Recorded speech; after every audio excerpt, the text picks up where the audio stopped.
성도님들, 레위기 26장 그리고 27장은 이제 레위기의 마지막 결론이라고 할 수 있습니다. 그래서 레위기 26장은 이제 결론적 권면을, 그리고 레위기 27장은 결론적으로 우리가 지켜야 할 규례를 설명하고 있습니다. 그런데 레위기 26장에 나타난 레위기의 결론을 한마디로 하면, 이 앞쪽, 저희가 읽지 않았던 이 앞쪽에 있는 부분을 쭉 한마디로 하면 율법입니다. 구약의 핵심인 율법을 다시 한번 강조하는 거죠. 성도님들, 율법의 본질은 뭡니까? 조건적 언약이죠. 예를 들면 조건적 언약이 뭐냐? 하라 하지 말라가 분명한 겁니다. 그래서 하라 하면 좋은 거, 그 다음에 하지 말라 한 거 하면 이제 하나님이 이제 벌을 내리시는, 이건 조건적 언약이 바로 율법의 특징입니다.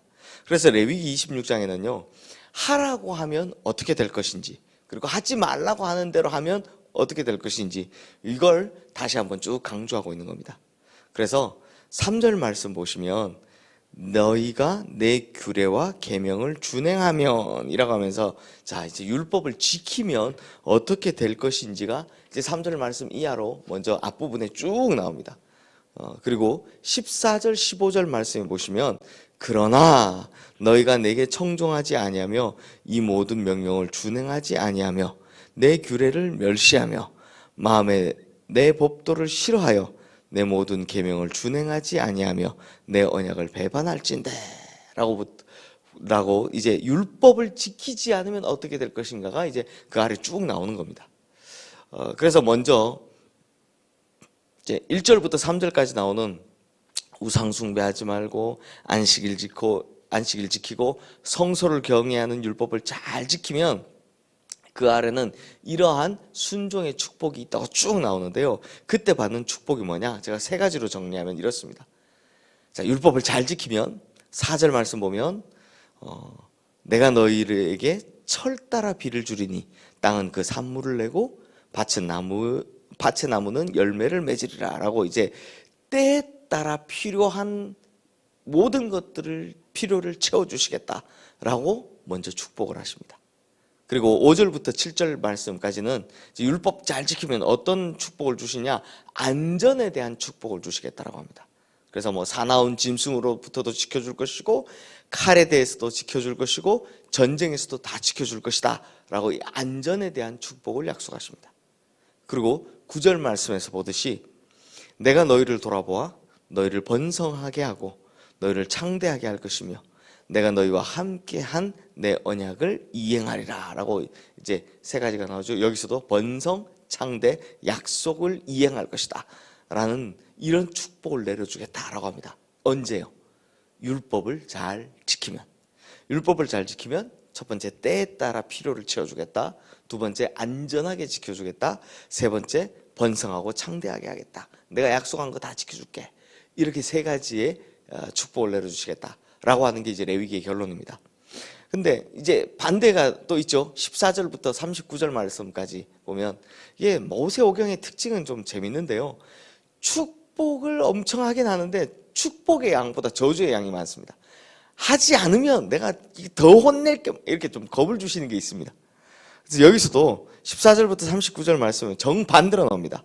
이제 불순종하면 어떻게 될 것인지에 대해서 차례차례 쭉 이야기를 말씀을 하시는데요, 근데 오늘 다 읽진 않았지만 이거 읽어보시면 특징이 하나 나옵니다. 이 저주에도 특징이 있습니다. 먼저는 저희가 알 수는 없지만 히브리어 원어 성경으로 보면 이제 히브리어도 알파벳이 있거든요. 영어처럼 A, B, C, D 이렇게 알파벳이 있거든요. 이 히브리어 6번째 알파벳인 이제 와우부터 13번째 알파벳인 mem까지 이제 알파벳 순서대로 첫 글자를 탁 써서 딱 읽어보면, 이렇게 세로로 써놓으면 알파벳 순서대로, 우리 같으면 이제 기역, 니은 순서대로 출발하도록 이렇게 쫙 다 해놓은 겁니다. 그래서 첫 글자에 따라서 이렇게 운율을 맞춰서 기록해 놓은 걸 볼 수 있습니다. 그리고 21절, 24절, 28절에 보면 항상 7배라는 단어가 나옵니다. 7배라도 하겠다, 뭐 7배를 더 하겠다 이렇게 나옵니다. 그리고 저주의 내용들이 재밌는 게 뭐냐면 앞선 축복의 내용을 거꾸로 뒤집어서 요런 축복을 주겠다라고 했으면 여기서는 저주는 그거 반대로 다 주는 걸로 등장한다는 겁니다. 그래서 어떻게 저주하겠다라고 하냐? 율법을 지키지 않으면 먼저는 4절 말씀과 대칭되는 20절 말씀으로 너희의 수고가 헛될지라 땅은 그 산물을 내지 아니하고 땅의 나무는 그 열매를 맺지 아니하리라 라고 합니다. 즉 때에 따라 주셨던 그 축복, 비를 주시고 땅에 소산을 주시고 하셨던 그걸 뒤집어서 그걸 안 주겠다라고 하시는 거죠. 그리고 마찬가지로 이번에도 역시 안전에 대한 축복 이게 없을 거라고 합니다.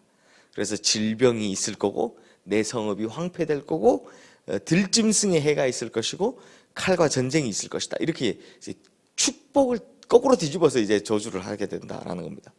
그리고 이번에는 은혜가 아니라 심판이 있을 것이다. 이렇게 쭉 설명을 하고 있는 겁니다. 자, 그래서 레위기의 이제 마지막인 26장에서는 27장에 이제 규례가 다시 나오고요. 26장 고면에서는 결국 뭡니까? 율법을 잘 지키면 축복이, 율법을 안 지키면 저주가. 이 두 가지의 내용이 이렇게 나눠져서 설명하고 있다는 걸 볼 수 있습니다. 근데 성도님들, 레위기의 권면이요, 요렇게 해서 끝이 나는 게 사실은 맞는데 놀랍게도 이게 끝이 아닙니다. 오늘 보면 우리 40절 42절 말씀 우리 다시 한번 읽겠습니다.